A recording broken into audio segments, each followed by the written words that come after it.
O Templo de Salomão. Parte 1. Imagine uma construção tão grandiosa que até hoje é envolta em mistério e fascínio. O Templo de Salomão não era apenas uma obra arquitetônica magnífica, mas um símbolo da presença divina entre os homens. Por que Deus escolheu justamente aquele lugar para sua morada? Que revelações estão escondidas em seus detalhes? E qual o verdadeiro significado espiritual dessa estrutura para nós hoje? Neste estudo, vamos explorar a riqueza desse templo extraordinário, suas conexões proféticas e como ele aponta para algo muito maior. Você está pronto para conhecer o Templo de Salomão? Então, venha comigo nesta jornada única pela história, fé e revelação. Vamos ao conteúdo. As habitações divinamente inspiradas e os montes nas Escrituras. Quando se trata da revelação geral das habitações de Deus nas Escrituras, descobrimos que haviam 5 grandes estruturas que Deus deu por revelação ao seu povo. 4 delas estão contidas no Antigo Testamento, na qual Deus, o sábio arquiteto, envolveu o homem em sua construção. A outra está contida no Novo Testamento, na qual o próprio Deus é o arquiteto e edificador. São elas: a Arca de Noé, o Tabernáculo de Moisés, o Tabernáculo de Davi, o Templo de Salomão, a Nova Jerusalém, a Cidade de Deus, a Arca de Noé. Faze uma arca de tábuas de cipreste, nela farás compartimentos e a calafetarás com betume por dentro e por fora. Deste modo a farás: de 300 covados será o comprimento, de 50 a largura e a altura, de 30. Farás ao seu redor uma abertura de 1 côvado de altura, a porta da arca colocarás lateralmente, farás pavimentos na arca, um embaixo, um segundo e um terceiro. Gênesis 6 do verso 14 ao 16. Ela foi dada por revelação como padrão e propósito para Noé. Ela não se originou em Noé, mas no coração e na mente de Deus. Ela simbolizava a salvação que Deus tornaria disponível. Era uma arca, 3 andares. É um Deus, mas 3 pessoas. A fundação é um símbolo do Pai. A porta é um símbolo do Filho.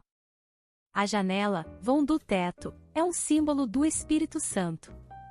Deus estava naquela arca com Noé, sua família e os animais. O Tabernáculo de Moisés, Êxodo 25 ao 40. Tudo o que está descrito neste tabernáculo, e ainda mais, pode ser encontrado no Templo de Salomão. O Tabernáculo de Moisés com seu pátio externo e sua mobília composta pelo altar de bronze e a bacia de bronze encontra um comprimento mais amplo nos pátios do templo. O lugar santo com sua mobília formada pelo candelabro de ouro, a mesa dos pães da presença e o altar de ouro do incenso encontra maior comprimento no lugar santo do Templo de Salomão. O mesmo é verdade no lugar santíssimo com sua única peça da mobília, a Arca da Aliança. Este também encontra um comprimento mais rico e completo no lugar santíssimo do Templo do Senhor. O Tabernáculo de Davi. 1 Crônicas do capítulo 15 ao 17 e 2 Samuel capítulo 6. A ordem dos cânticos de louvor, a ordem dos músicos ao redor da arca e a adoração estabelecida no Tabernáculo de Davi encontram seu pleno cumprimento no templo edificado por Salomão. Foi também Davi que recebeu a revelação tanto do Tabernáculo de Davi quanto do Templo do Senhor, que Salomão edificou mais tarde. O Tabernáculo de Davi foi, sem dúvida, edificado por Davi em Sião por revelação, enquanto ele servia sua própria geração pela vontade de Deus. O qual também nossos pais, com Josué, tendo recebido, o levaram, quando tomaram posse das nações que Deus expulsou da presença deles, até aos dias de Davi. Este achou graça diante de Deus e lhe suplicou a faculdade de prover morada para o Deus de Jacó. Mas foi Salomão quem lhe edificou a casa. Entretanto, não habita o Altíssimo em casas feitas por mãos humanas, como diz o profeta. O céu é o meu trono, e a terra, o estrado dos meus pés, que casa me edificareis, diz o Senhor, ou qual é o lugar do meu repouso? Não foi, porventura, a minha mão que fez todas estas coisas? Atos 7 do verso 45 ao 50. E, tendo tirado a este, levantou-lhes o rei Davi, do qual também, dando testemunho, disse: Achei Davi, filho de Jessé, homem segundo o meu coração, que fará toda a minha vontade. Porque, na verdade, tendo Davi servido a sua própria geração, conforme o desígnio de Deus, adormeceu, foi para junto de seus pais e viu corrupção. Atos 13 verso 22 e 36. O Templo de Salomão. O mais significativo nesta estrutura final do Antigo Testamento é que o Templo de Salomão é a incorporação, numa só estrutura, de tudo o que foi feito antes. Ele inclui em seu projeto a Arca de Noé, o Tabernáculo de Moisés, o Tabernáculo de Davi.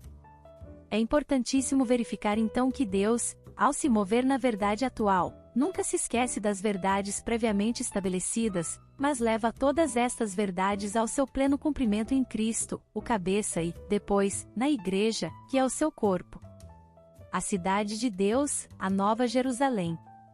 Todas as 4 estruturas anteriores foram determinadas por Deus, que é o sábio edificador. Foi Deus mesmo quem tomou a iniciativa em cada caso. Mas Deus sempre envolveu o seu povo na construção destas estruturas materiais. Isto porque a soberania divina e a responsabilidade humana sempre atuam juntas nestas edificações.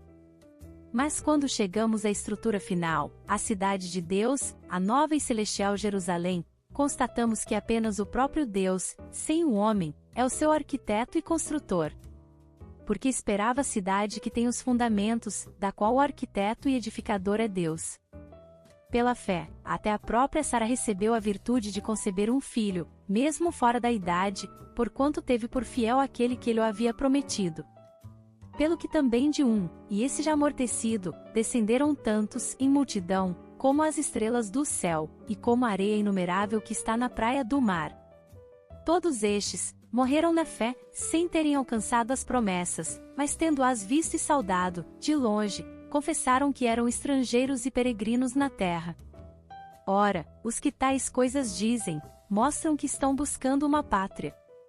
E se, na verdade, se lembrassem daquela donde haviam saído, teriam oportunidade de voltar. Mas agora desejam uma pátria melhor, isto é, a celestial. Pelo que também Deus não se envergonha deles, de ser chamado seu Deus, porque já lhes preparou uma cidade. Hebreus 11 do verso 10 ao 16. Mas tendes chegado ao Monte Sião, e à cidade do Deus vivo, a Jerusalém celestial, a miríades de anjos, a universal assembleia e igreja dos primogênitos inscritos nos céus, e a Deus, o juiz de todos, e aos espíritos dos justos aperfeiçoados, e a Jesus, o mediador de um novo pacto, e ao sangue da aspersão, que fala melhor do que o de Abel. Hebreus 12 do verso 22 ao 24. Porque não temos aqui cidade permanente, mas buscamos a vindoura. Hebreus 13 verso 14. A quem vencer, eu farei coluna no templo do meu Deus, donde jamais sairá, e escreverei sobre ele o nome do meu Deus, e o nome da cidade do meu Deus, a nova Jerusalém, que desce do céu, da parte do meu Deus, e também o meu novo nome. Apocalipse 3 verso 12. E, evidentemente, podemos citar Apocalipse, capítulos 21 e 22. Esta é a cidade da salvação, o tabernáculo de Deus com os homens. Os detalhes interessantes do Templo de Salomão poderão ser vistos como símbolos e sinais proféticos da cidade de Deus, a cidade quadrangular. Nela, Deus habitará com seu povo redimido para sempre, em eterno louvor e adoração. Obrigada por assistir até aqui, não percam os próximos vídeos. Graça e paz, irmãs e irmãos.